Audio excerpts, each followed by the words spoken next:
ఉన్న బంగారాన్ని విడిపించి ఆ రోజు ఆన్లైన్ రేటుకే మేము కొంటాం. Sharma gold company.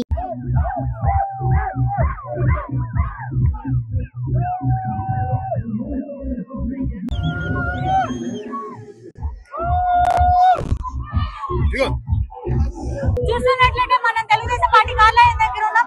ఇక్కడ చూస్తున్నట్లయితే పార్టీ అభ్యర్థులు, పార్టీ అభిమానులు ఎలా ఉన్నారు, ఎలా అందరూ ఎలా ఎంజాయ్ చేస్తున్నారు సక్సెస్ ని.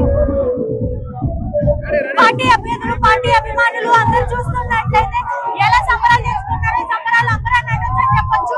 అలాగే చిన్న వయసు వాళ్ళు లేరు, పెద్ద వయసు వాళ్ళు లేరు, అందరూ వయసుతో తేడా లేకుండా పార్టీ కార్యాలయానికి వచ్చి అందరూ సక్సెస్ ఎంజాయ్ చేస్తున్నారని చెప్పొచ్చు. మేమే అధికారంలోకి వస్తాం, ఖచ్చితంగా మేమే అధికారంలోకి వస్తామని చెప్తున్నారు. అలాగే పార్టీ అభిమానులు అయితే ఈసారి ఖచ్చితంగా పదవి మాదే